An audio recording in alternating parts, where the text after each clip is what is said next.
Hey, I know you've heard me talk about Covenant Eyes many times. It's our internet filtering and accountability software that we use on every one of our devices, computer, phone, iPads, my family, my staff. And we are happy to tell you that we are now an affiliate. We're partnering with Covenant Eyes, and we'd like to encourage you to check it out. Go to covenanteyes.com. Promo code you want to use is DNB, David and Bethley, DNB Young. And put that in and check it out, and then let us know what you think. Hello, everybody, and welcome to Keeping It Young podcast, conversations about marriage, family, and ministry life. My name is Dave. And I'm Bethley. And we are the Youngs. Thanks for joining us today, and we are just so happy that you would do so. And we started a series last week that we're going to continue today. Mm-hmm. But hey, always remember that you can reach out to us on the keepingityoungpodcast.com. Yes. Just any question you would have for us. Many of them we will add to our upcoming question and answer podcasts. Right. But a lot of them we just go ahead and answer them individually because many of them would be private or of a personal nature. Right. We just email you right back. We'll just email you right back or even call you if we need to do that. So feel free to reach out to us if we can help you in any way. Yes, we'd love to hear from you. And even if it's just a word of encouragement, we would love to hear that too. Sometimes we hear those too. Just, hey, how you doing? And it's such an encouragement, such a blessing always to hear from you. Yes. And the summer's coming to an end.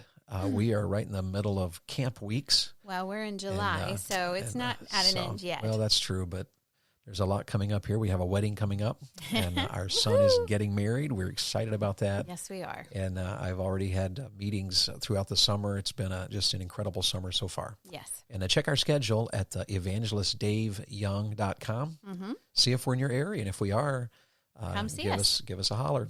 Come see us, and we'd love to meet you and even have you join us for one of our services. Mm-hmm. So here's where we are. We are in Deuteronomy chapter 6. Yes. And we are starting a series that we're calling 7 Vital Steps for Building a Christian Family. Mm-hmm. How to Succeed at Home. And Deuteronomy 6 is one of those passages that you have to master. Right. Ephesians 5 is that way. Ephesians 6 is that way. Right. There's just some texts that are specifically written to help us at home, and here's one of them. What would you say to someone who would say, well, that is Old Testament. That's written exactly to the Jews. It even says, "Hear, O Israel." It doesn't say anything about that's a us. valid question, because the point there is that in the Deuteronomy 6, God is telling Moses how that Israelite families can succeed in the pagan culture they're about to enter. Right. Because they are living in the wilderness, and now they're getting ready to go into the promised land where they will be surrounded by the Canaanites, the Perizzites, the Hittites, the Amorites, the Jebusites, all of the That's ites. impressive that you know all those. I just read them recently. And so what he's telling them is that you're about to go into a pagan land, and if you lose your children, you're going to lose my blessings. If the family's not well, you're going to lose my blessings. Right. You're going to bring my curse instead of my favor. Right. And because he's writing here practical Christian steps, practical biblical steps for the family, right. It is an Old Testament passage written to Israel, but it applies beautifully and is repeated. The ideas of Deuteronomy 6 are repeated throughout the New Testament as well. Mm-hmm.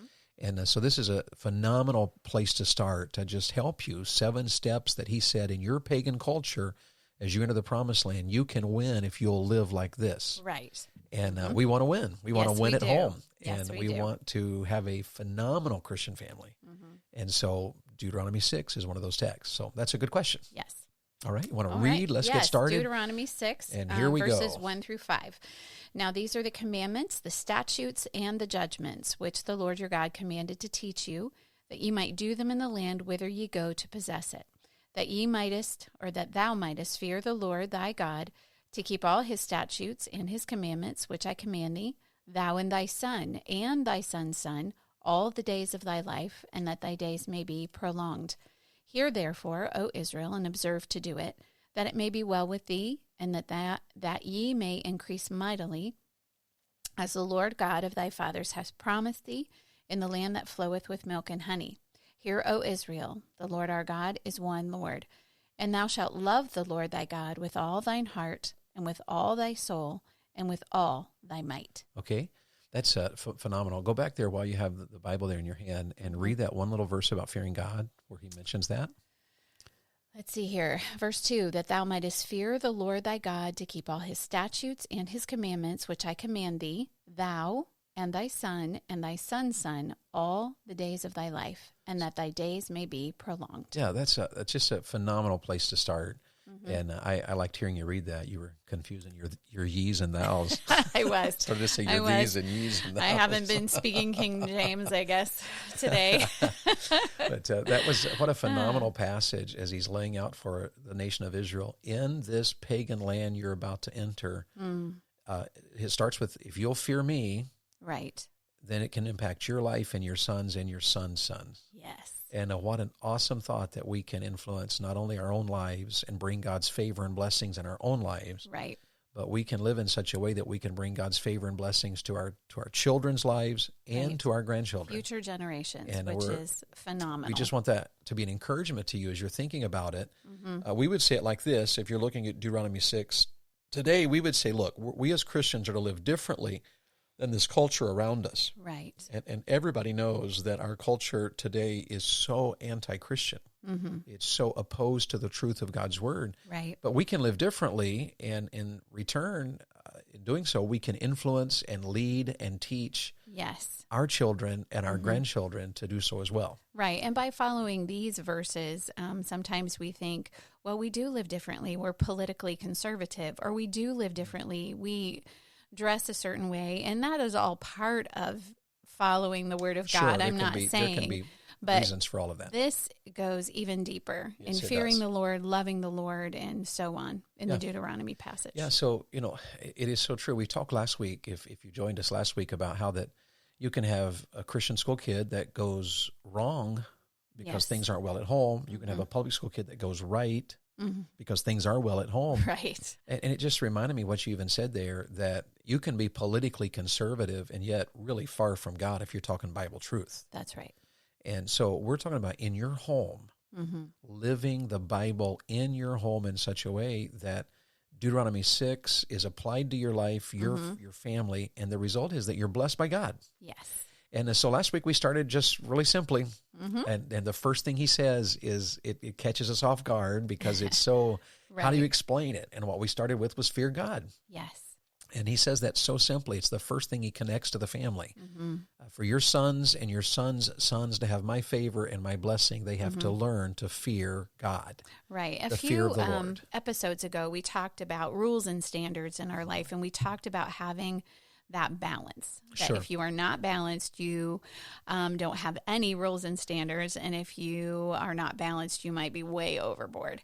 And when I think of fearing the Lord, sometimes parents, like we talked about last week, they just want their God that they present to their children to be all grace and mercy. And there's nothing that you need to do to live up to that. And then there are some families that all they do is teach their children a God of wrath and judgment. Yes, he's an angry God. He is waiting just to zap you. Yes. And they think they're just teaching the fear of the Lord. But if you have a biblical balanced view of that, you're thinking reverence. I'm standing in awe of this Lord, and I would do anything just so I can live for him. Yeah, there is two sides to the word fear. Yes. And even it's a unique word in the Hebrew because God, and it's wonderful that God gave us that word. Yes. Because it does take those two positions and puts them together. Here is a God of mercy and love and truth. We should fear him. Yes. The idea of that is we should have great awe. We should stand in awe of that God.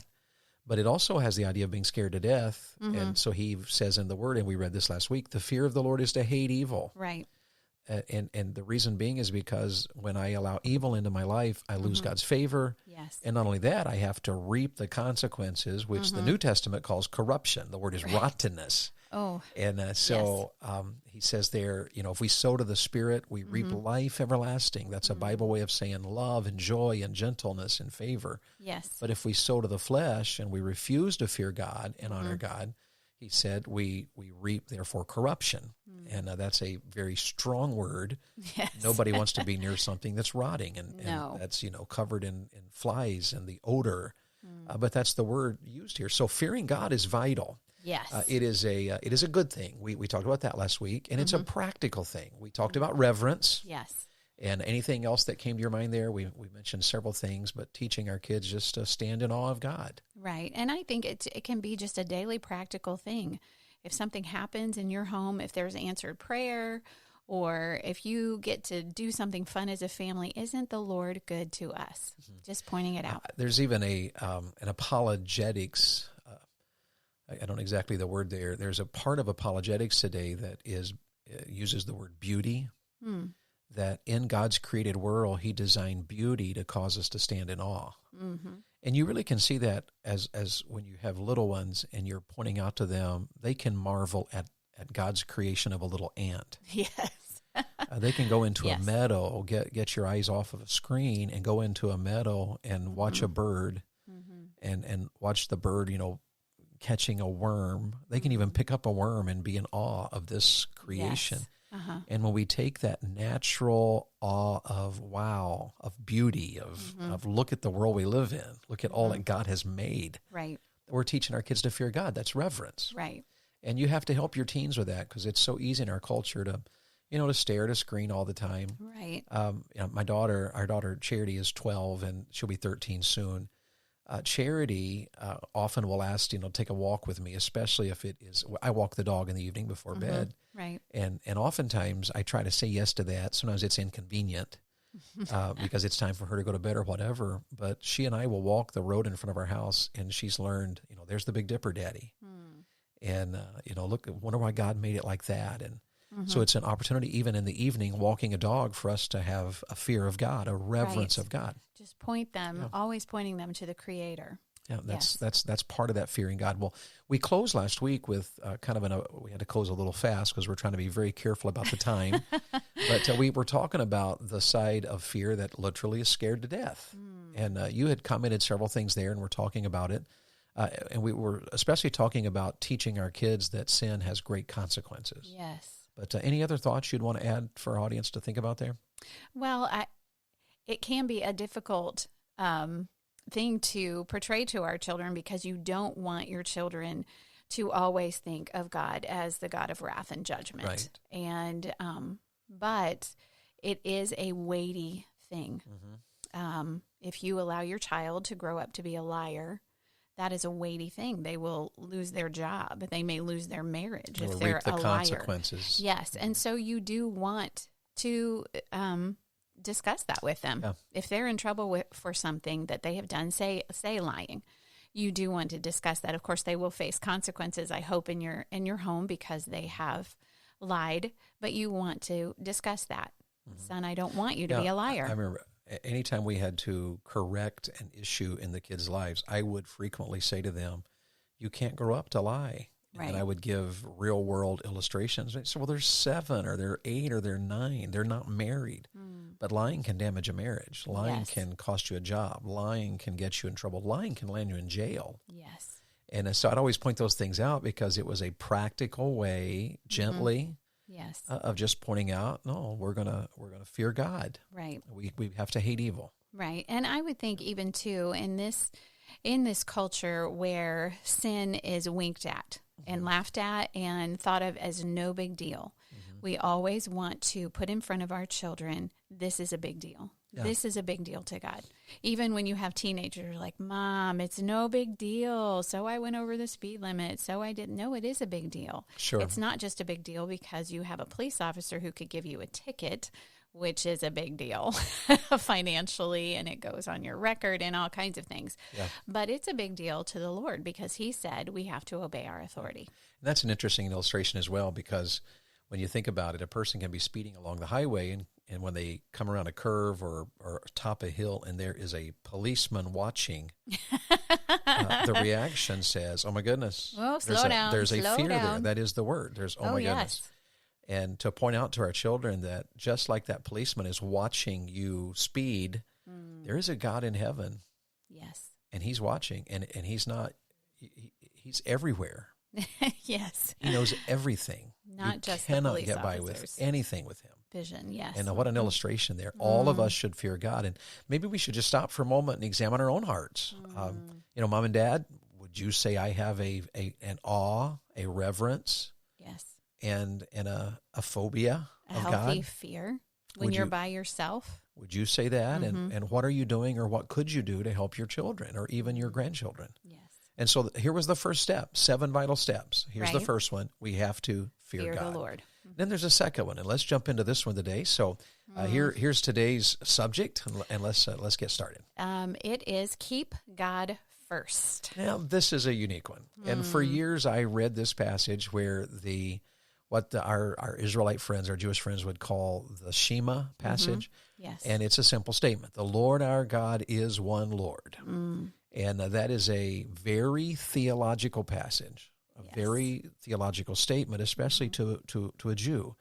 And basically it says that God, he is God alone, and he is the one. Right. So it's a statement, obviously, against polytheism, and that was going to be a very important matter that the children of Israel really missed. Right. I'm reading in my own personal devotions right now through Joshua and Judges, and I'm just starting Judges, and the most amazing thing in the world is that it points out all the time that they rejected the one God for the Baal, Baal, for Ashtaroth, for all these other gods. Right. And so what Moses says here is powerful. He's telling them polytheism is not the true view of God. Right. And I wouldn't say that I would say that doesn't just apply to that culture, the Hebrew culture back in the book of Deuteronomy. Sure. I would say even today, you need to teach your children that there is one God. He is the only God, because there are so many false religions out there. There is.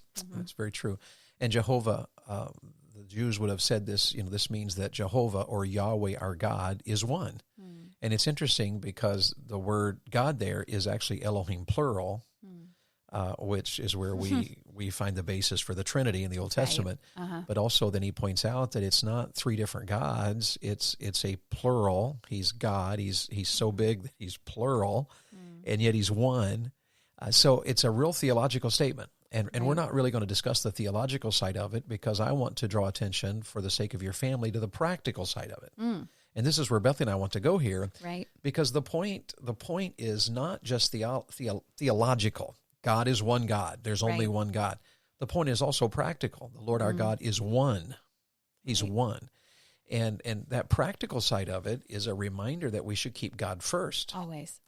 That's the practical application, rather than turning to the gods of the world, to materialism, to money, to stuff, to our job, our hobbies, sports. Yes. There are so many ways you can turn away from God and worship the wrong God. Right. Whether it's yourself or whatever.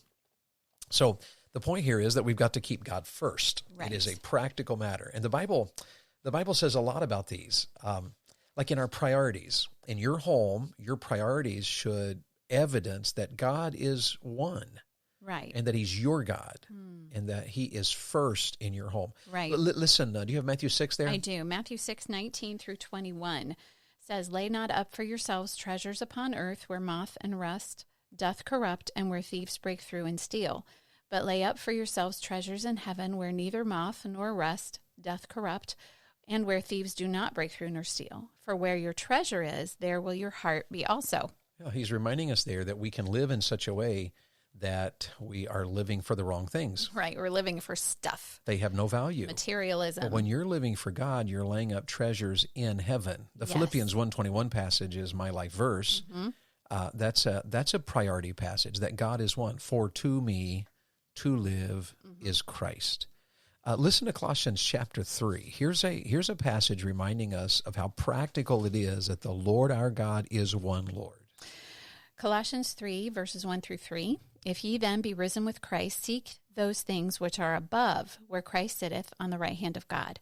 Set your affection on things above, not on things on the earth. For ye are dead, and your life is hid with Christ in God." What he's just simply saying there is that you can have priorities that are wrong because you don't have the right view of God. Right. And when we realize that God is one, that he is our God, that he deserves to be first in our life, and that he always should be first if we're going to have his favor and blessings in our life and in our family, then that really makes us examine our priorities. It does. What are we living for? What does matter to us? What is important to us? Do our children know that God is our priority? that he's number one by the decisions we make, Right. steps we take, Right. the way we live, how The we words spend that our come money, out of our mouth. the way we Yes. treat others. Mhm. Here's an article I found by Al Mohler, and he actually wrote about the future of the Southern Baptist Convention. This was a number of years ago. Mm. And he talked about how the numbers don't add up. Mm. And it just was an interesting article. The point of the article is not really the point. This is just an excerpt from what he wrote. And he said, he wrote about how church and Christianity were a daily and weekly priority in his youth. Mm. And listen to this. He said, how many young people in middle school, high school, or college have that experience today? For many children growing up with Christian parents, the priority of the family is told otherwise. Many Christian parents have bought into the larger culture's portrait of the good childhood, complete with incessant sports activities, violin, ballet lessons, activities perceived to boost a child's eventual college admissions application. Mm. But when it comes to church activities with children and teenagers, the scariest words might be traveling team. Hmm. Priorities become clear, both on the part of the church and of the parents. And then he says this, and listen to this, moms and dads. Parents can hardly claim shock when their kids grow up and leave what they have never really known. Mm. At that point, the opportunity is lost. Oh. It's a startling ending to that little paragraph. Well, but it sinks in as truth. If your children have never known church as a priority, if church can be totally who dismissed cares? because we have a sports activity or because, we're going on a lengthy vacation, or it's summertime, it's beautiful outside, or it's wintertime, it's cold outside, or if obviously in your life, Jesus Christ is not first. You do not seek his word every day. Your children never see you do that. Your children never hear you pray with them. And you have a selfish home life, then why would we be shocked if our children grow up and they don't have anything to do with God? I so agree with Dr. Moeller there, because once our kids are grown and then they leave what they've never really known, that opportunity is lost forever. It is. And it's a sad thing when you do talk to parents who will say, well, we did take them to church, or we put them in the Christian school. They seem like such good kids. But priorities come out in the home. Right. So just examine before we run out of time today. If the Lord our God is one Lord, Yes. he's our God and he's our only God, are we living that in our priorities? Right. Are we living that in the plans we make? Are we living that in the steps we take toward purity? Are we Right. living that in those things that we're passionate about? Daddy, if your children know that you're passionate about your work or your boat or your RV or your favorite sports event, Right. but you never sing at church and you can take it or leave it, don't expect your children to grow up and believe that the Lord our God is one Lord. It won't work. Right. And God will either have to do a miracle in the heart of your children to change them to overcome our failure as parents, or our children will have our grandchildren who will not know God at all. Right. And so it's a very sobering thing, and It is. it's just a matter of evaluating. So we're about out of time today, but let's just think about it. When's the last time you said no because the Lord our God is one Lord? Right. No, we can't go on Sunday. That we can't miss church to go to the beach. We can go after church. Right.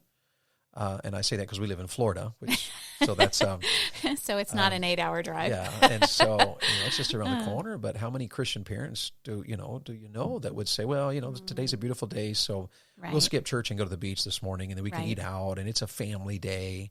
We've been so busy. We haven't had time together. And yet they overlook what they just said by the choice they made is Right. the Lord our God is not our God. He's not one. He's not our priority. Right. When's the last time you turned off the TV because the Lord our God is one Lord? Right. Or you gave something up, said, you know what, we can't do this anymore. We can't wear that. Right. That takes a lot of talking there, a lot of teaching to cover that one. But there's been many times in our family that we've said, you know what, we're going to return that. That's too tight because we're Christians. It's probably not the worst thing in the world, but let's be a little more careful how we dress, Right. and let's take that back. we're trying to teach our kids that, no, this is a priority. Right. We're keeping God first in our home.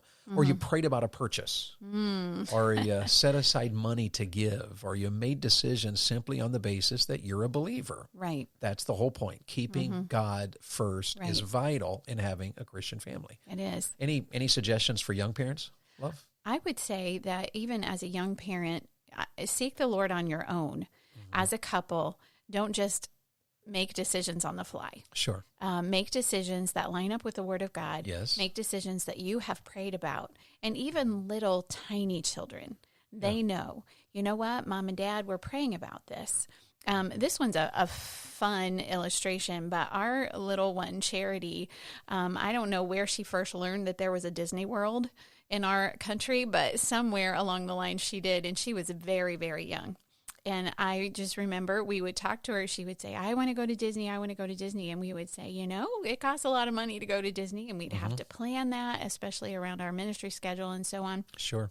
And she started praying about going to Disney World, I think, when she was probably 2 years old. Yeah, she's pretty young. And she prayed for 2 years before we had the money, we God had provided the time, and blessed us, and yes, and we were able to go on a very scaled down Disney trip.